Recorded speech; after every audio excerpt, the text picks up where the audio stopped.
Et si l'Afrique récupérait le flux financier illicite qui va ailleurs, c'est la demande des chefs d'État qui avait été établie en 2012 sur demande des ministres des Finances du plan de l'économie et des banques centrales.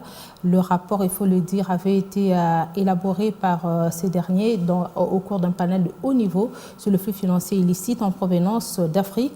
À Kinshasa, les équipes se sont retrouvées pour la poursuite de l'évaluation au cas par cas dans l'optique de comprendre et de quantifier ce flux avant de l'endiguer.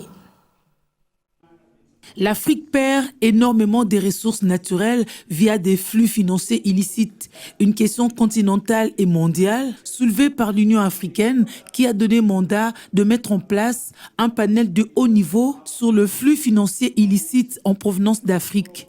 Son rapport adopté lors de la 24e Assemblée de l'UA en 2015 recommande des études par pays sur ces flux afin d'obtenir des informations factuelles sur les phénomènes et ses manifestations. C'est le sens de cet atelier à Kinshasa sur le FFI en provenance de l'Afrique, lancé par la vice-ministre des Finances au nom du gouvernement congolais.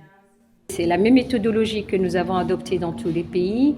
Les experts nationaux qui se renforcent des techniques et des méthodes qui sont développées par les Nations Unies, dans le cadre de l'Union africaine, par le secrétariat du groupe de haut niveau, vont pouvoir comprendre, analyser, définir, s'il le faut, redéfinir.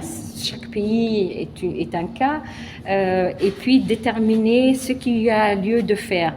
Le coordonnateur de l'Agence de prévention et de lutte contre la corruption saisit cette opportunité qui pourrait aider le pays de Félix Tshisekedi à matérialiser ses différents projets avec de l'argent qui lui échappe. Dans le cadre de la République démocratique du Congo, le secteur extractif joue un rôle très important, non seulement dans le cadre du revenu, mais beaucoup de fuites de capitaux passent également par là.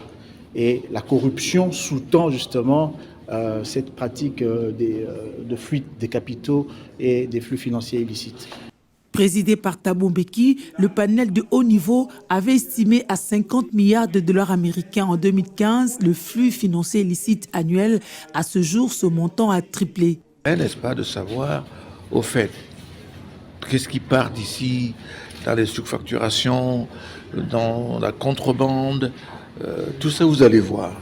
Et ce qui permettra pour votre pays de savoir qu'il y a des secteurs qu'il faudra réguler, n'est-ce pas, pour augmenter les revenus. Le conseiller du groupe de haut niveau se veut rassurant. Il s'agit de comprendre chaque défi et voir comment soutenir les pays africains, ici le cas de la RDC.